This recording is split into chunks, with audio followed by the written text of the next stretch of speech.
जागो जागो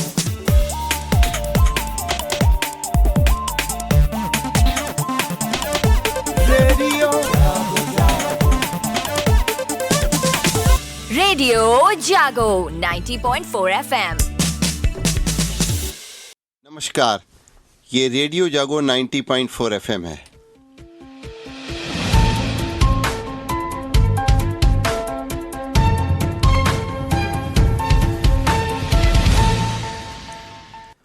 भारतीय जनता पार्टी में सभी का सम्मान है, यह भारतीय जनता पार्टी के प्रदेश उप मुख्यमंत्री ब्रजेश पाठक ने कहा है। उन्होंने कहा कि हम सबका साथ और सबका विकास की तर्ज पर प्रदेश में काम करते हैं। भारतीय जनता पार्टी ने पिछड़ा एवं अति पिछड़ा वर्ग का हमेशा ध्यान रखा है। उन्होंने कहा है कि समाज को तमाम सरकारी योजनाओं का लाभ मिला है और विपक्षी पार्टियों ने समाज को सिर्फ वोट बैंक के लिए इस्तेमाल किया है। आपको बताते चलते हैं कि हरदोई में मेडिकल कॉलेज से संबद्ध जो जिला अस्पताल है, वहां एक्सरे की मशीन न होने की वजह से मरीजों को काफ़ी परेशानियों का सामना करीब 1.5 साल से करना पड़ रहा है और मरीजों की सुविधाओं के लिए अब 3 करोड़ रुपए की लागत से अत्याधुनिक मशीन एक्सरे मशीन खरीदे जाने की प्रक्रिया की जा रही है। और इस बारे में मेडिकल कॉलेज के प्राचार्य डॉक्टर आर देश दीपक ने आज रेडियो जागो 90.4 FM को बताया। रेडियो जागो 90.4 FM की तरफ से आपका बहुत बहुत हम स्वागत कर रहे हैं। डॉक्टर, मरीज हरदोई के मरीज बहुत दिनों से परेशान हैं और वो उसका मुख्य कारण ये है कि यहाँ पर एक्सरे की मशीन नहीं काम कर रही है और मरीजों से कहा जाता है कि आप अपना मोबाइल फ़ोन लेकर के आइए और उसमें उसकी एक्सरे की फ़ोटो खींचनी पड़ती है और फिर वो डॉक्टर को दिखलाया जाता है और फिर एक्सरे का फिल्म का प्रिंट की व्यवस्था भी नहीं रहती, तो इसलिए इलाज में भी दिक्कत आती है। डॉक्टर साहब, इस संबंध में क्या मेडिकल कॉलेज कर रहा है? पिछले सप्ताह ही एक हमें 100 MSA की मशीन प्राप्त हुई है डिजिटल एक्सरे की, तो उसमें प्रिंटिंग की सुविधा है और एक हमारा 1000 MSA का डिजिटल एक्सरे मशीन और लग रहा है। तो वो हमारे जो नया IPD ब्लॉक है उसके ग्राउंड फ्लोर पे लगेगा, जिससे कि मरीजों को और बेहतर सुविधाएं, ये काफ़ी एडवांस मशीन लग रही है। जी जी। हाँ, तो इससे शीघ्र ही ये समस्या का समाधान हो जाएगा। तो ये कब तक डॉक्टर साहब मशीन लग जाएगी, इसका इंस्टॉलेशन कब तक हो जाएगा, जिससे मरीजों को कब तक इसका लाभ मिलने लग जाएगा? हाँ, ये टंकी बेसिस पे लग रहा है। इसमें जो एजेंसी है वो सारी चीजें उसमें बना के दे रही है और हमारा जो उम्मीद है कि हमें 2 महीने में IPD ब्लॉक मिल जाएगा, तो उसी के साथ साथ इसका भी शुभारंभ कर दिया जाएगा। अच्छा, 2 महीने में IPD भवन में आधुनिक मशीन आपके हिसाब से लग जाएगी। लगभग कितनी लागत होगी इस मशीन की? 3 करोड़, काफी एडवांस मशीन है ये। अच्छा, बहुत बढ़िया। रेडियो जागो 90.4 FM पे अभी हरदोई के मेडिकल कॉलेज के प्राचार्य डॉक्टर आर देश दीपक ने बताया है कि हरदोई मेडिकल कॉलेज के IPD ब्लॉक में एक डिजिटल एक्सरे मशीन अगले 2 माह में लग जाएगी। बहुत बहुत धन्यवाद डॉक्टर साहब, आपका रेडियो जागो 90.4 FM से जुड़ने के लिए। धन्यवाद। 1 करोड़ घरों की छत पर सोलर प्रणाली लगाने की सरकार की योजना सूर्योदय की घोषणा पर अमल करने के लिए अब रोड मैप बनाया जा रहा है। सरकार के पास आंकड़े हैं, इनके आधार पर ही आगे बढ़ा जाएगा। योजना के लिए उन घरों का खास तौर पर चयन किया जाएगा जहां पर हर माह 300 यूनिट की बिजली की औसत खपत होती है। योजना को इस तरह से अंतिम रूप दिया जाएगा कि कुछ दूसरे मंत्रालयों और निजी सेक्टर की भागीदारी हो ताकि सौर ऊर्जा पैनल लगाने का व्यापक इंतजाम हो। सरकार ये भी विचार कर रही है कि इन घरों को सौर ऊर्जा उपकरण पूरी तरीके से मुफ्त दिए जाएं और मौजूदा योजना में सरकार 20 से 40% तक सब्सिडी देती है। सौर प्रणाली लगाने के बाद इन घरों में इलेक्ट्रिक उपकरणों का इस्तेमाल बढ़ने की संभावना को देखते हुए सरकार दूसरी एजेंसियों को भी इस योजना में शामिल करने को सोच रही है। जैसे इलेक्ट्रिक चूल्हा बनाने वाली कंपनियां इसमें शामिल होकर आसान किस्तों पर चूल्हा भी दे सकती हैं। यानी कि सौर ऊर्जा को बढ़ावा देने के लिए सरकार सतत प्रयत्नशील है। उत्तराखंड में समान नागरिक संहिता यानी कि UCC लागू करने की दिशा में कदम आगे बढ़ रहे हैं और धामी सरकार ने विधानसभा में विधेयक पेश करने से पहले कैबिनेट के सदस्यों को इसके सभी पहलुओं की जानकारी दी है। मुख्यमंत्री पुष्कर सिंह धामी ने अध्यक्षता करते हुए कल कैबिनेट की ये कहा कि UCC के ड्राफ्ट पर मोहर लग गई है, साथ ही इससे संबंधित विधेयक को विधानसभा में प्रस्तुत करने का अनुमोदन भी कर दिया गया है और आज शुरू हो रही विधानसभा सत्र में यह विधेयक प्रस्तुत किया जा सकता है। पुराने कानून से न्याय नहीं दे सकते थे, इसीलिए न्यायपालिका को उसकी प्रक्रिया को बदलना होगा, यह देश के गृह मंत्री अमित शाह ने कहा है। उन्होंने कहा, बदलते वैश्विक परिदृश्य के हिसाब से न्यायपालिका में भी बदलाव आवश्यक है। उन्होंने कहा कि 19वीं सदी के कानूनों से मौजूदा सदी में न्याय दे पाना मुश्किल हो रहा है। सीमा पार की चुनौतियों को देखते हुए न्याय व्यवस्था की पूरी प्रक्रिया में प्रौद्योगिकी के प्रयोग को अपनाना होगा। इससे हमारी संपूर्ण न्याय प्रणाली सुलभ, किफ़ायती और जवाबदेह बन सके। सड़क हादसों में कमी करने के लिए सरकार लगातार योजना बना रही है और केंद्र सरकार ने वर्ष 2030 तक सड़क हादसों में होने वाली मौतों में 50% तक कमी लाने के लिए कार्य योजना तैयार की है।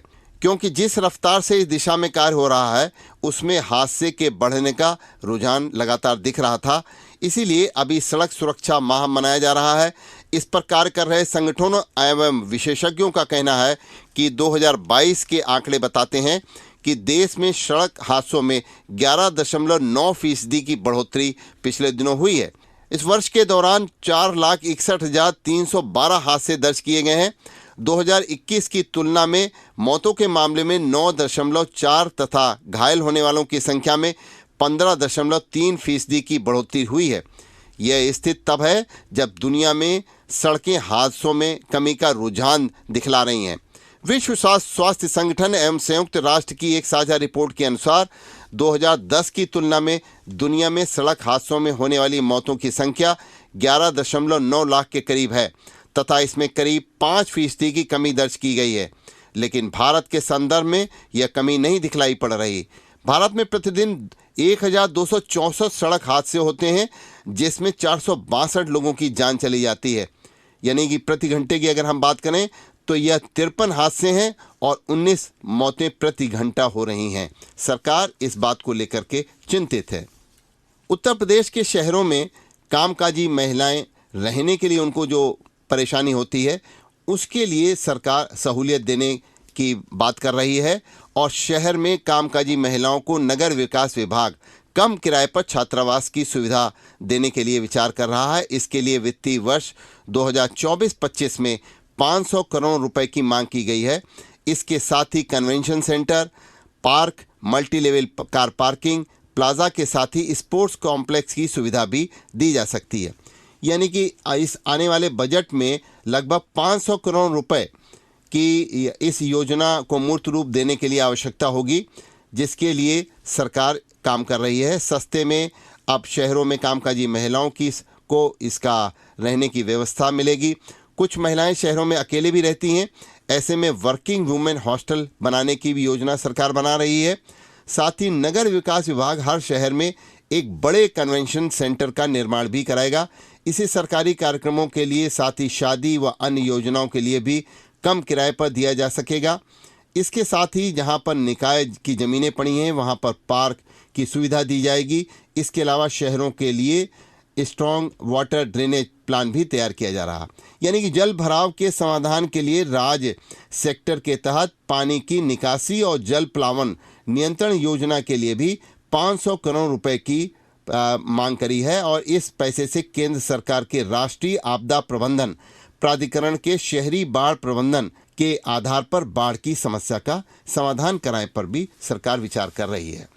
उत्तर प्रदेश में धान खरीद का पहला चरण पूरा हो चुका है और पश्चिमी उत्तर प्रदेश सहित लखनऊ मंडल के हरदोई, लखीमपुर व सीतापुर में धान खरीद की प्रक्रिया पूरी हो चुकी है।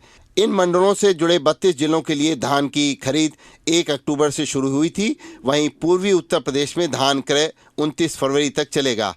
धान क्रय के बाद अब खाद्य एवं रसद विभाग गेहूं खरीद की तैयारियों में जुट गया है।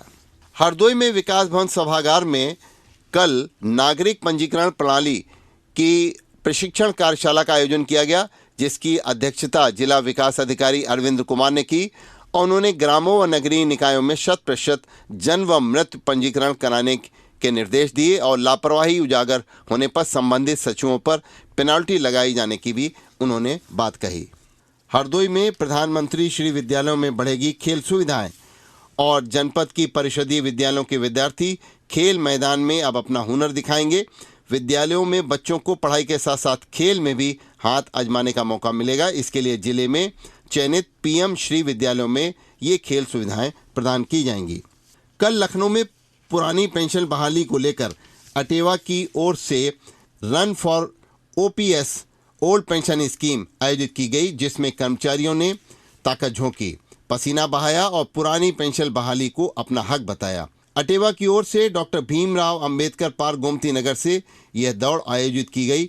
बड़ी संख्या में उपस्थित शिक्षकों व अन्य कर्मचारियों ने अनुशासन में रहते हुए शांतिपूर्ण ढंग से अपनी आवाज़ बुलंद की और इसमें महिला कर्मचारी भी इस दौड़ में शामिल हुई। हरदोई में बेलग्राम क्षेत्र में रहुला जफरपुर मार्ग पर गनियापुर के पास एक टूटा हुआ पुल है और इसकी वजह से किसानों को बहुत दिक्कतें आ रही हैं। आलू के किसानों के लिए बड़ी समस्या ये बन गया है और किसान अपनी आलू और अन्य उपजें कन्नौज नहीं ले जा पा रहे हैं, और क्योंकि कन्नौज में आलू का बहुत बढ़िया बाज़ार है और वहाँ पे कोल्ड स्टोरेज भी हैं जहाँ पे किसान अपना आलू संरक्षण के लिए ले जाते हैं। जन्म मृत्यु के पंजीकरण के साथ ही इसके प्रमाण पत्र भी समय से जारी किए जाने की ऑनलाइन व्यवस्था है। जिला विकास अधिकारी ने बताया है कि पंजीकरण में देरी के लिए अब पंचायत सचिवों पर जुर्माना लगाया जाएगा। हरदोई के पुलिस व्यवस्था में भी कुछ थोड़ा सा परिवर्तन किया गया है और कानपुर कमिश्नरेट से स्थानांतरित होकर आए हरदोई में पीपीएस अफसर संतोष कुमार सिंह को सीओ हरियाणा अब बनाया गया है। एसपी केसी गोस्वामी ने उनकी तैनाती करने की जानकारी देते हुए बताया है कि संतोष कुमार सिंह एसटीएफ में रहने के साथ ही लखनऊ और कानपुर की कई कोतवालियों में कोतवाल भी रह चुके हैं। उन्हें आउट ऑफ टर्न प्रमोशन दिया गया था। उन्हें राष्ट्रपति वीरता पदक, गृह मंत्री भारत सरकार पदक, सराहनीय सेवा पदक के साथ ही स्वर्ण और रजत डिस्क से भी सम्मानित किया जा चुका है। हर घर नल जल योजना के तहत कई गाँव में खोदी गई गलियां अभी तक मरम्मत का राह देख रही हैं। कहीं कहीं मरम्मत के नाम पर खुदाई पूरी की गई है। कुछ गांवों को छोड़ दें तो लगभग सभी गांवों की यही हालत है कि यह हर घर नल जल योजना के तहत गलियों की खुदाई की गई है। उसके कारण राहगीरों को यानी कि साइकिल तक चलाने में वहां पर दिक्कत आ रही है और कल की बारिश की वजह से पूरे सड़क गांव के रास्ते खराब हो गए हैं। और इसी में हरदोई के पास की ग्राम नानकगंज ग्रंट की भी जो गलियां हैं उनको इस हर घर नल योजना के तहत खोद के ठेकेदारों ने डाल दिया है। हरदोई जनपद की शाहाबाद व सदर तहसील में 74 नए लेखपालों की नियुक्ति की गई है। इनमें से 37 लेखपाल हरदोई व 37 लेखपाल शाहाबाद तहसील में अब काम करेंगे। अभी आप सुन रहे थे अभय शंकर गौड़ से आज की हलचल। सुनते रहिए रेडियो जागो 90.4 FM। आप खुश रहें, आप स्वस्थ रहें, आपके सुखमय जीवन की हम कामना करते हैं। आइए सुनते हैं रेडियो जागो 90.4 FM के अन्य संगीतमय कार्यक्रम।